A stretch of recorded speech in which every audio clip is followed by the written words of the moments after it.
Hello दोस्तों, आज हम डिस्कस करेंगे इम्पीचमेंट ऑफ द प्रेसिडेंट। इससे कितने आज तक के क्वेश्चन आरएस प्री ने पूछे हैं या आरएस के अंदर क्वेश्चन आए हुए हैं मेंस या प्री के अंदर, वो सारी चीज़ें हम इसके अंदर इंक्लूड करेंगे। इसके अंदर हम ये देखेंगे कि इम्पीचमेंट का जो प्रोसीजर है वो क्या क्या प्रोसीजर दोनों हाउस को फॉलो करने होते हैं, और कोई कॉन्स्टिट्यूशन के अंदर इसके रिलेटेड यदि कोई ग्राउंड दे रखा है कि कोई किस तरीके से यदि कोई गड़बड़ होती है तो इसको हटाने के लिए मतलब है अपन मोशन या ला सकते हैं।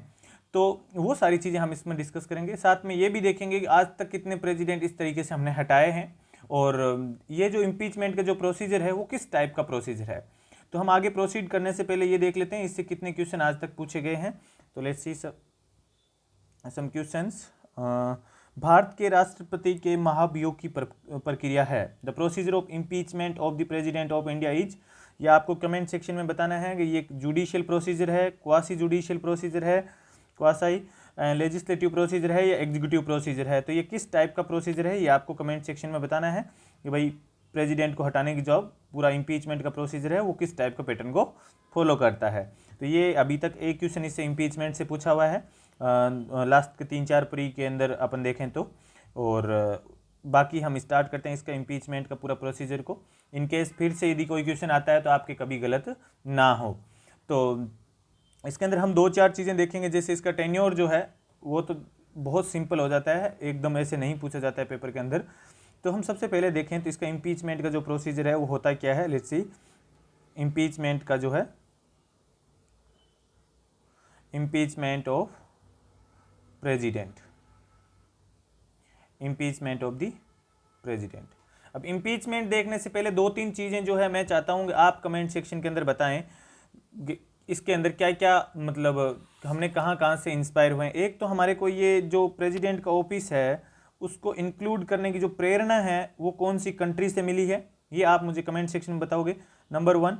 नंबर 2 जो है इसका election process, election process president का इलेक्शन जो है वो किस टाइप से होता है, क्या क्या इसके अंदर चीज़ें ध्यान रखनी है वो आप मुझे कमेंट सेक्शन में बताओगे। और एक जो है आपका इम्पीचमेंट का जो हम अभी पढ़ने वाले हैं, इम्पीचमेंट ऑफ द प्रेसिडेंट, तो ये है, ये मैं बता देता हूँ आपको बिकॉज हमारा टॉपिक है ये यूएस से लिया है हमने impeachment of the, because US has presidential type of government. ठीक है, तो ये दो आपको बताने हैं कमेंट सेक्शन के अंदर, इसकी जो प्रेरणा है वो हमें कहाँ से मिली, और इलेक्शन प्रोसेस जो है वो प्रेसिडेंट का क्या है। ठीक है, तो चलिए हम स्टार्ट करते हैं इस एग्जीक्यूटिव वाले पार्ट के अंदर। और 2-3 जो चीज़ें और है प्रेसिडेंट से रिलेटेड वो आप देख सकते हो कि प्रेसिडेंट का जो इलेक्शन से रिलेटेड जो है अंडर आर्टिकल आपका स्टार्ट होता है 52 से 78 तक इसके अंदर रहते हैं, और ये पार्ट 5 एग्जीक्यूटिव का पार्ट बनता है।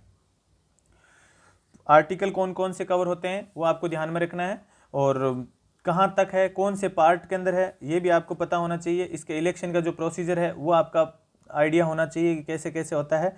और इम्पीचमेंट ऑफ द प्रेसिडेंट का जो है आपका आर्टिकल अंडर आर्टिकल वो आपका 61 है। इम्पीचमेंट का जो प्रोसीजर है, procedure for impeachment of the president, ये आपका अंडर आर्टिकल 61 है। तो यहाँ से भी आपके 3-4 क्वेश्चन बन सकते हैं कि भाई इम्पीचमेंट का जो प्रोसीजर है वो कौन से आर्टिकल के अंदर है, हमारे को प्रेसिडेंट का ऑफिस इंक्लूड करने की प्रेरणा कहाँ से मिली, प्रेसिडेंट का जो इलेक्शन प्रोसेस है वो हमने कहाँ से लिया है, इंस्पायर कहाँ से हुए हैं, इम्पीचमेंट का जो प्रोसीजर है वो हमने यूएसए से लिया है, कौन से आर्टिकल कवर करता है 52 से 78 तक, और कौन से पार्ट के अंदर है ये, तो ये आपको अच्छे से पता होना चाहिए।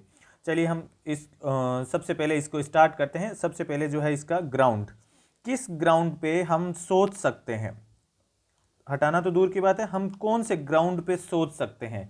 तो नंबर 1 ग्राउंड है जो इसका एक ग्राउंड कॉन्स्टिट्यूशन के अंदर दे रखा है, violation of the constitution.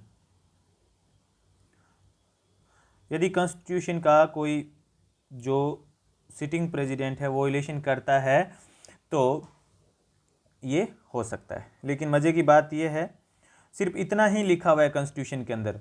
Constitution ने इसको जो ये फ्रेज है एक्चुअल में, violation of the constitution does not define the meaning ये दो मीनिंग है, ये कॉन्स्टिट्यूशन के अंदर नहीं डिफाइन किया हुआ है। तो आपसे क्वेश्चन ऐसे पूछ लिया जाएगा कि क्या ये वायलेशन ऑफ द कॉन्स्टिट्यूशन का जो फेज का मीनिंग है ये कॉन्स्टिट्यूशन में डिसाइड किया हुआ है, कौन सी जगह किया हुआ है। इस टाइप से आपको ऑप्शन में फंसाने की कोशिश हो सकती है, तो ये ध्यान रखना आपका। नंबर 1 जो आपका है, यहाँ से क्वेश्चन ऐसे पूछा जा सकता है कि किस ग्राउंड पे है इसमें हटाया जा सकता है। अच्छा, एक क्वेश्चन और है, जो वैसे हम एक इससे रिलेटेड चैप्टर ऑलरेडी पढ़ चुके हैं, तो आप मुझे ये बताओगे कि जो जजेज है, जजेज का हटाने का जो है रिमूवल, जजेज का हटाने का जो प्रोसीजर होता है उसको रिमूवल बोलते हैं। रिमूवल जो प्रोसीजर है जजेज का, उसके लिए क्या ग्राउंड है, ये आप कमेंट सेक्शन में बताओगे। ठीक है, उसके बाद में अपन देखें इसके पूरे प्रोसीजर को कि भाई इसके अंदर क्या प्रोसीजर फॉलो करना होता है। Let's see.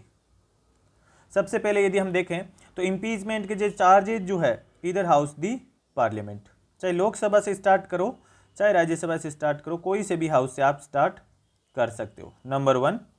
नंबर 2, इसके अंदर जो चीज़ आती है, ये जो है चार्जेज आप लगा रहे हो प्रेसिडेंट के ऊपर, चार्जेज शुड बी साइन, कितने लोगों से साइन होने चाहिए, साइन बाय 1/4 मेंबर। उस पर्टिकुलर हाउस के 1/4 मेंबर जो है, जिस हाउस में ये चार्जेस फ्रेम हो रहे हैं, उस 1/4 लोगों के साइन होने चाहिए।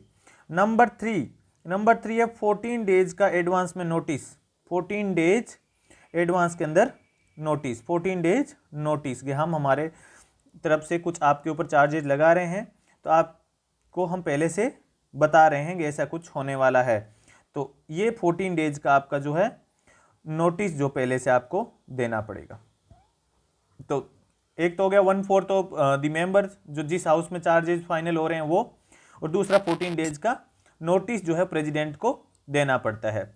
अब मान लेते हैं कि ये इम्पीचमेंट का जो है मोशन स्टार्ट हो गया, तो इम्पीचमेंट का जो रिजोल्यूशन है नंबर 4 पे, जो इसका रिजोल्यूशन जो है वो ऐसे सोच लेते हैं कि भाई लोकसभा में आया, तो लोकसभा में आया तो ये मेजोरिटी कौन सी होगी, 2/3 मेजोरिटी। मेजोरिटी से रिलेटेड मैं एक वीडियो ऑलरेडी आपको बता चुका हूँ, ऑलरेडी बना चुका हूँ एक बार। 2/3 मेजोरिटी जो है रहेगी, 2/3 मेजोरिटी किसके बेसिस पे, total membership, total membership of particular house.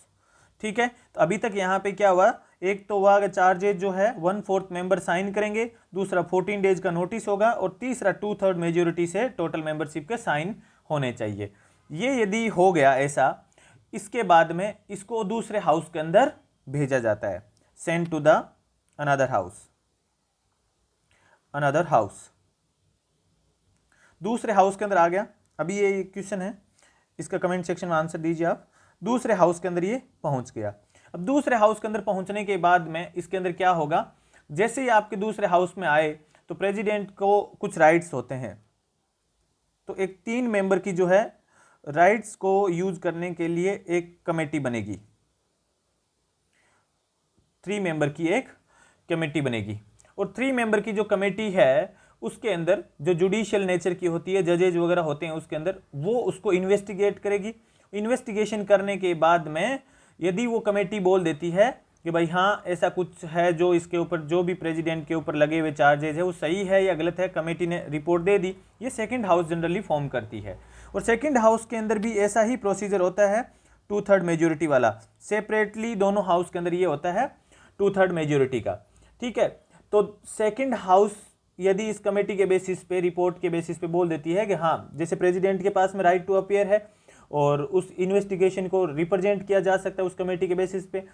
अब यदि सेकंड हाउस इसके अंदर बोल देती है कि जो चार्जेस लगे हुए हैं ये सच है उस कमेटी के माध्यम से, तो वो फिर 2/3 मेजोरिटी से टोटल मेंबरशिप से उधर भी पास होना पड़ता है रिजोल्यूशन को, देन प्रेसिडेंट है रिमूव हो जाता है। यदि यहां से पास हो गया तो ही और C stands removed, stands removed, यहां दोनों से पास होते ही रिमूव हो जाते हैं। अब यहां पे आता है मुद्दा यह है कि जो इंपीचमेंट का जो प्रोसीजर है वो किस नेचर का है, और यही हमारा क्वेश्चन है जो पीवाईक्यू में पूछा हुआ है। इंपीचमेंट का जो नेचर है वो क्वासी जुडिशियल है, ये कंप्लीटली जुडिशियल नहीं है। Quasi judicial in the parliament. अब होता क्या है, जनरली हर एग्जाम के अंदर क्या है, थीम रिपीट होती है। सेम क्वेश्चन रिपीट नहीं होता है, लेकिन उससे रिलेटेड जो है थीम रिपीट होती है। आप देखना, प्रेसिडेंट से क्वेश्चन पक्का आता है, लेकिन ये सेम नहीं पूछेगा तो कुछ और पूछ लेगा, इसी में से पूछ लिया। इम्पीचमेंट का जो ग्राउंड है वो क्या है, ठीक है, कौन कौन इसके इलेक्टोरल कॉलेज के अंदर पार्टिसिपेट करते हैं, कौन कौन इसके रिमूवल के अंदर या इम्पीचमेंट के अंदर पार्टिसिपेट करते हैं, ऐसे क्वेश्चन फिर से पूछे जा सकते हैं। अब यहाँ पे जो है, ये तो हो गया क्वासी जुडिशियल प्रोसीजर है, क्यों है। अब यहाँ पे हम सबसे पहले इसके अंदर डिस्कस कर लेते हैं, इसके इलेक्शन में कौन पार्टिसिपेट करता है। इलेक्शन के तब समझ में इजीली आ जाएगा, election and impeachment. Impeachment, election and impeachment. अब इलेक्शन के अंदर जो है, यहाँ पे जो पार्टिसिपेट करते हैं वो रिमूवल के अंदर सारे पार्टिसिपेट नहीं करते हैं। अब इलेक्शन के अंदर तो है आपका नंबर 1 पे elected member, elected member of both the house, elected member of the both the house. और नंबर 2 पे है वही same elected member of the legislative, legislative assemblies of, assemblies of the state. And अभी जो है दिल्ली और union territory के अंदर भी, यूटीज के अंदर, दो यूटीज के अंदर है अभी क्लियर कट, जो दिल्ली एंड पुडुचेरी, यहाँ के इलेक्टेड मेंबर जो होते हैं वो भी इसके अंदर पार्टिसिपेट करते हैं। लेकिन यहाँ पे दिक्कत क्या है, यहाँ पे दिक्कत ये है कि आपने हर जगह एक ही वर्ड देखा है, वो है इलेक्टेड इलेक्टेड इलेक्टेड। देखो ये जो वर्ड है, ये मैं हाईलाइट क्यों कर रहा हूँ कि यहाँ पे कोई भी नॉमिनेटेड मेंबर इसके अंदर कोई पार्टिसिपेट नहीं करता है, जो चुनाव नहीं लड़के है वो इसमें पार्टिसिपेट नहीं होता है। और जो लेजिस्लेटिव असेंबली के बाद में जो एलसी होती है, लेजिस्लेटिव काउंसिल, उसका तो कोई रोल ही नहीं रहता है। लेजिस्लेटिव काउंसिल जो होती है उसका कोई रोल नहीं होता है, क्योंकि 6 ऐसे स्टेट है, आप कमेंट सेक्शन में बताओ, जहाँ पे बाई कैमरलिज्म है, दोनों हाउस है, विधानसभा और विधान परिषद है। 6 ऐसे स्टेट है, 6 स्टेट जहाँ पे दोनों सदन हैं। आप इसके नाम मुझे कमेंट सेक्शन में बताओ, कौन कौन से इसके अंदर ऐसे स्टेट है जिसके अंदर लेजिस्लेटिव असेंबली और लेजिस्लेटिव काउंसिल दोनों हैं, तो वो आपको बताना है। अब ये जो इम्पीचमेंट वाला जो प्रोसीजर है, इम्पीचमेंट वाले के अंदर क्या होता है, इम्पीचमेंट वाले में थोड़ा सा रिवर्स हो जाती चीज़ें। यहाँ पे जो नॉमिनेटेड मेंबर है, नॉमिनेटेड मेंबर जो है वो भी पार्टिसिपेट करते हैं, बोथ दी हाउसेज, ठीक है। और हालांकि ये इलेक्शन के अंदर पार्टिसिपेट नहीं कर रहे थे, एक तो ये यहां चेंज हो गया। और दूसरा elected member of legislative assemblies, ये है पार्टिसिपेट कर रहे थे, स्टेट और दिल्ली और पुडुचेरी के ये लोग, अब इसके अंदर पार्टिसिपेट नहीं करेंगे। सो ये इलेक्शन के अंदर तो आ रहे हैं, इलेक्शन के अंदर तो पार्टिसिपेट कर रहे हैं, लेकिन इम्पीचमेंट के अंदर क्या है, ये पार्टिसिपेट नहीं कर रहे हैं। तो ये आपको ध्यान में रखना है कि elected member of both the houses ये इलेक्शन के अंदर पार्टिसिपेट करते हैं, लेकिन इम्पीचमेंट के अंदर नॉमिनेटेड भी आ जाते हैं।